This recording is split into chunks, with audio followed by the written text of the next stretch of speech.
Assalamualaikum warahmatullahi wabarakatuh dan salam sejahtera. Pada hari ini, kumpulan kami akan membentangkan tentang peranan dan pemikiran tokoh dalam mempertabatkan bahasa Melayu. Pembentangan ini telah disediakan oleh Muhammad Amir Abdul Ishak daripada kelas BMB, Afif Kamil bin Khairul Anwar Al-Syazali daripada kelas BMB, dan juga Muhammad Azim bin Nasruddin daripada kelas BMB. Baiklah, sebelum kita teruskan dengan lebih lanjut, izinkan saya untuk memperkenalkan setiap ahli kumpulan kami kerana bab kata peribahasa tak kenal maka tak cinta.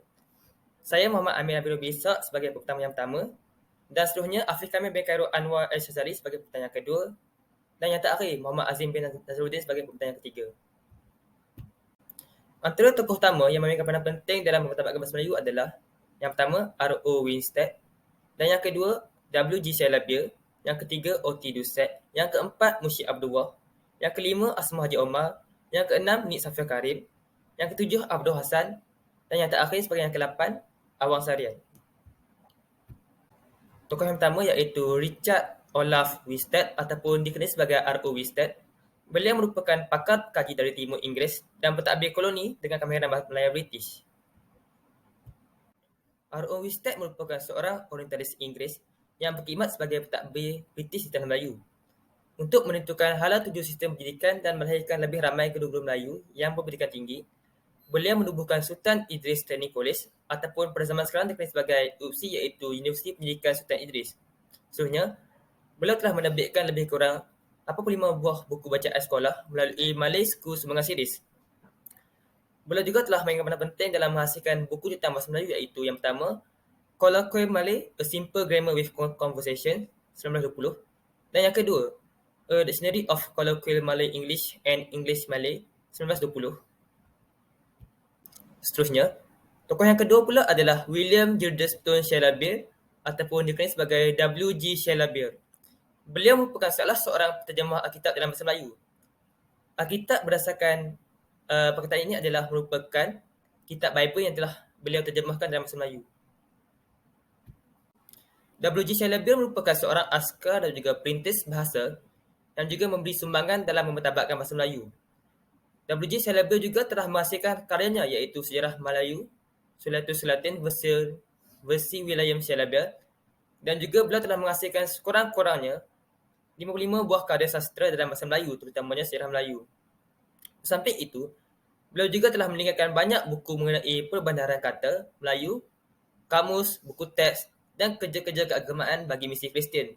Di samping itu juga, daripada kesan karya Sejarah Melayu versi William Shalabier ini telah memperlihatkan ketinggian darjah dan mutu bahasa Melayu klasik.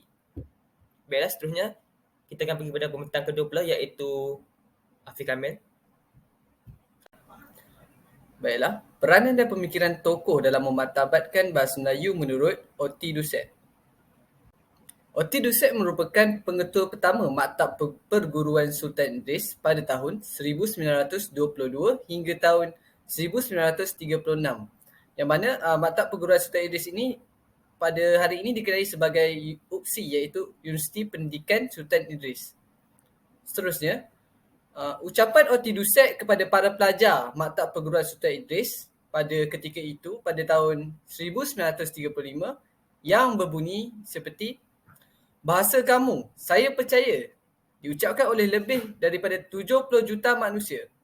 Ia merupakan satu daripada rumpun-rumpun bahasa terbesar di dunia. Jangan lupakan hakikat itu. Pelihara bahasa kamu itu. Berusahalah meninggikannya ke tarafnya yang layak dan dalam kalangan bahasa-bahasa dunia. Bila taraf bahasa kamu tinggi, akan tinggilah juga taraf bangsa kamu. Ucapan ini ditujukan kepada orang Melayu yang mengatakan bahawa jika kita memartabatkan bahasa Melayu sendiri, ia akan bersifat mundur dan juga akan membantutkan kemajuan. Kemudian, beliau juga telah menggalakkan percambahan pendidikan berasaskan bahasa Melayu di SITC. Baiklah, selain itu, Pejabat Karang Mengarang telah diwujudkan untuk menterjemah buku-buku bahasa Inggeris ke dalam bahasa Melayu. O.T. Duset juga telah membawa masuk buku-buku dari Balai Pustaka Indonesia masuk ke Pejabat Karang Mengarang. Seterusnya, beliau telah diberhentikan daripada perkhidmatan Kerajaan Inggeris pada tahun 1936 dan menghabiskan zaman persaraannya di England.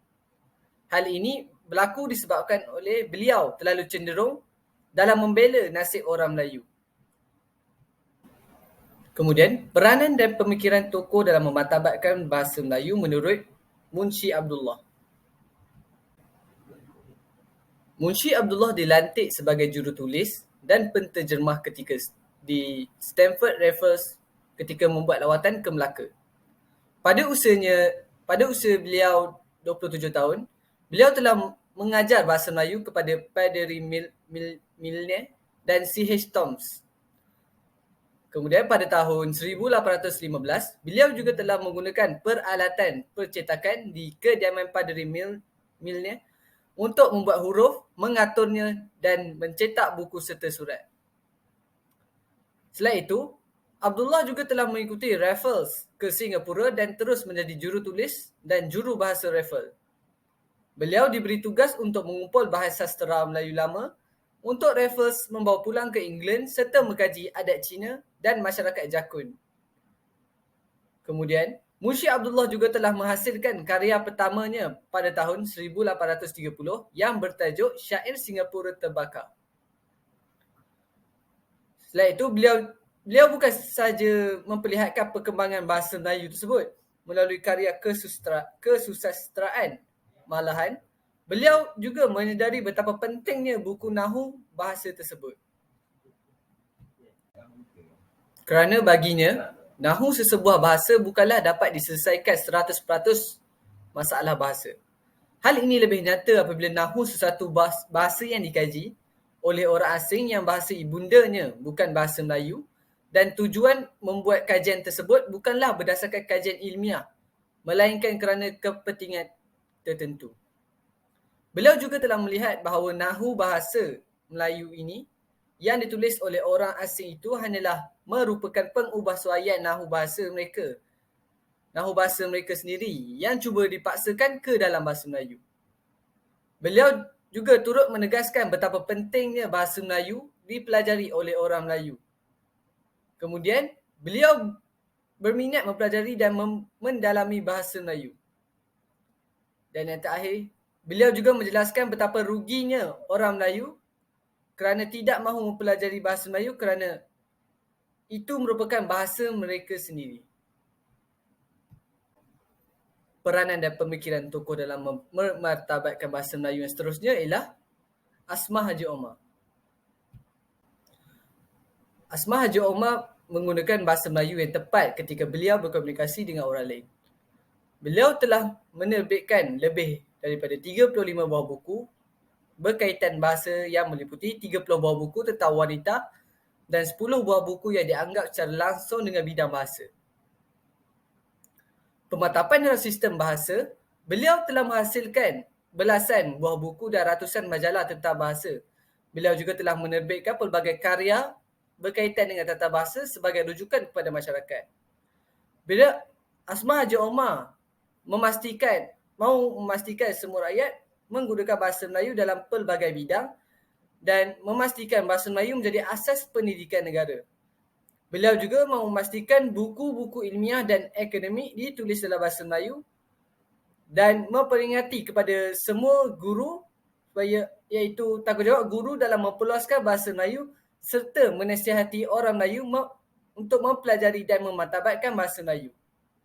Beliau juga menegaskan bahawa tahap penguasaan bahasa Melayu yang berkesan kepada semua masyarakat dan lebih menumpukan kepada sosiolinguistik.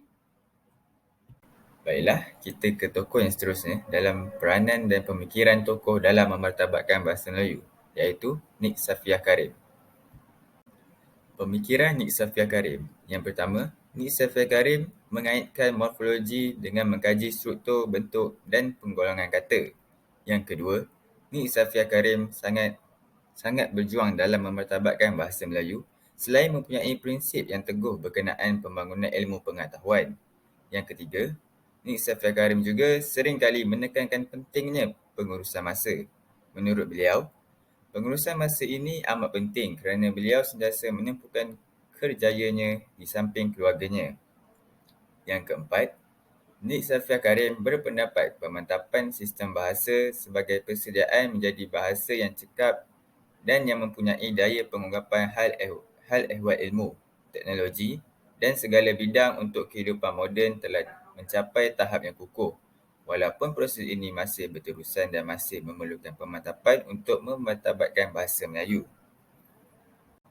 Tokoh yang seterusnya ialah Abdullah Hasan.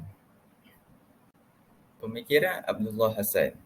Abdullah Hasan sangat berpendapat bahawa salah satu fungsi terpenting bahasa adalah menyampaikan maklumat dan berfungsi sebagai alat komunikasi.